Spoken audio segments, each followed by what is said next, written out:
É.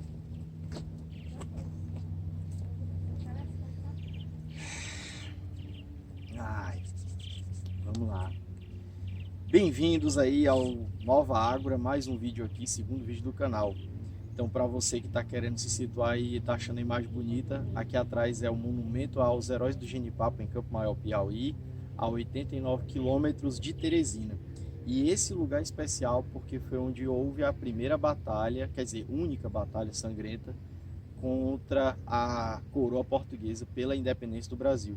E esse vai ser o cenário da aula de hoje. Então sejam bem-vindos à Nova Ágora.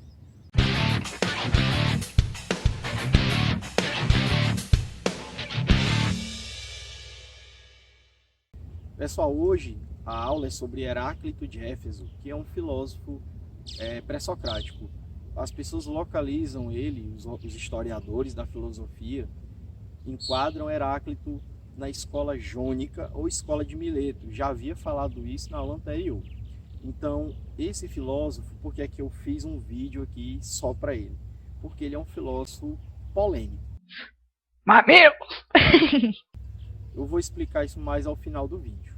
Então, o apelido de Heráclito de Éfeso, né, era Heráclito o Obscuro, porque as pessoas não entendiam como é que era a filosofia dele. Então, a filosofia dele é bem complexa. Então, eu vou tentar sintetizar aqui para facilitar o entendimento, tá certo? Primeiro, toda a realidade é governada por um logos universal. A palavra logos ela tem vários significados dentro da cultura grega. Então, logos pode ser razão, pode ser ordem, estudo, ciência, tem vários significados. Então, a gente vai entender hoje como racionalidade, como uma razão. Então, o universo, tudo que está ao meu redor, ele é governado por uma razão. Tudo que está à minha volta é governado por uma razão universal. E essa razão, ela dá harmonia aos contrários. Esse conceito é muito importante para a gente entender Heráclito.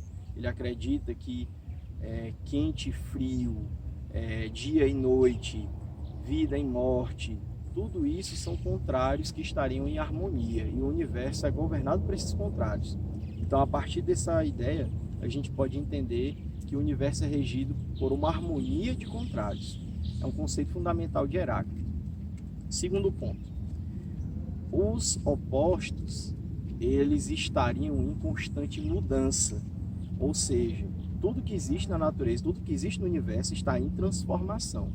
Daí o termo grego pantarei, que significa tudo flui, ou tudo muda, ou tudo está em movimento. É um conceito bastante presente aí na filosofia de Heráclito. Então, a partir desse momento, a gente entende que tudo na natureza está em constante transformação. Vocês que estão me assistindo, dependendo da idade, ou se são crianças, vão crescer e se tornar adultos, e aqueles que são adultos se tornarão idosos. A vida é essa mudança de contrários. Se agora nós temos lugar ao dia, teremos a noite. Se existe o alto, existe o baixo. Então Heráclito, ele coloca para nós esse sentido de transformação, de mudança, que também nós podemos dar o nome de devir, que seria o vir a ser das coisas, a transformação a que as coisas estão destinadas estão por transformar, por vir a ser, né? Então, pessoal, outra coisa que o Heráclito ele coloca bem, com bastante ênfase, é a questão do seu monismo. Ele acredita que da harmonia dos contrários surge uma única substância, certo? E essa substância estaria dentro da realidade. O problema do Heráclito é justamente porque, pelo próprio nome, né, obscuro, o apelido que deram para ele, tudo é aparentemente fácil, mas os filósofos da época dele e posteriores tentaram quebrar a cabeça para tentar entender o Heráclito. Se você julga que entendeu até agora, está tudo certo. Agora, se você for um aluno, por exemplo, de ensino médio ou superior, aí os questionamentos eles se ampliam, porque Heráclito, quando ele fala que as coisas mudam o tempo inteiro, ele dá a entender que a mudança externa, é a mudança exterior, a mudança que está ao meu redor. Mas não é só isso. Aristóteles, por exemplo, comenta sobre Heráclito e afirma que a frase dele, de Heráclito, que tudo é e não é ao mesmo tempo. Essa frase é magnífica, é uma frase enigmática, mas a gente não sabe ao certo o que é que o Heráclito quer dizer com isso.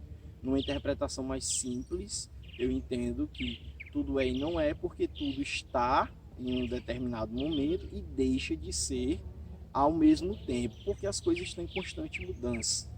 Existe uma frase, por exemplo, do Heráclito que diz: um homem não banha no mesmo rio duas vezes, porque não é o mesmo homem que ali que ali pisa no rio, e nem o rio é o mesmo porque as águas já fluíram.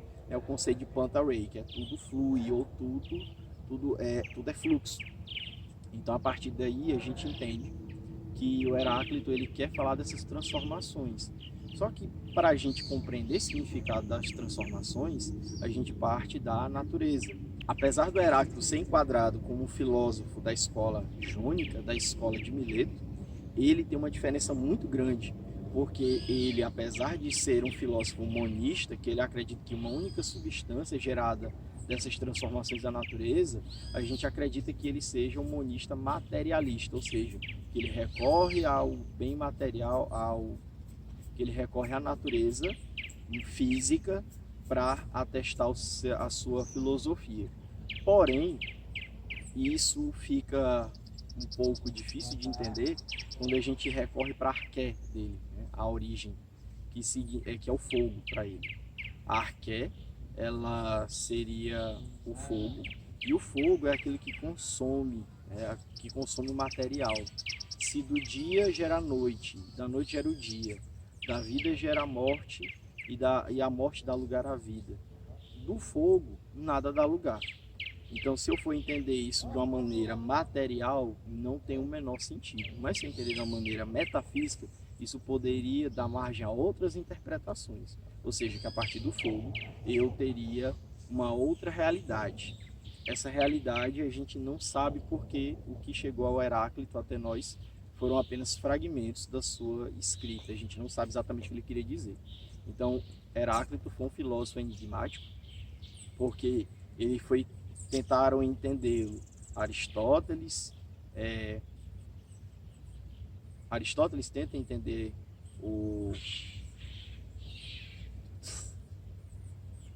Aristóteles tenta entender Heráclito. Depois, na história da filosofia, nós temos o Nietzsche, nós temos Heidegger. O pessoal tenta se inclinar à leitura de Heráclito para tentar compreendê-lo, mas ninguém sabe ao certo exatamente o que ele queria dizer. Mas se você for um aluno de ensino fundamental ou médio, você já pode ficar aqui com um conhecimento, vamos dizer assim, de consenso, de que a filosofia de Heráclito quer resumir o quê? Que tudo está em constante transformação e que a essência da natureza é a mudança. A mudança seria a única coisa permanente. Tudo muda, tudo se transforma. Então esse é o conceito básico de Heráclito. Então, para finalizar, temos aí uma frase muito importante dele, que ele diz: o caminho que sobe e o caminho que desce são um e o mesmo. Isso na física faz muito sentido, porque um caminho que você sobe e desce muda dependendo do referencial. Mas como a gente não está falando de física e sim de filosofia, você entende aí que a gama de interpretações ela aumenta. Então é isso que ele queria dizer. Então eu espero que vocês tenham gostado do vídeo, eu espero que não tenha sido muito complicado. E assinem o canal, comentem, compartilhem o vídeo. Até mais.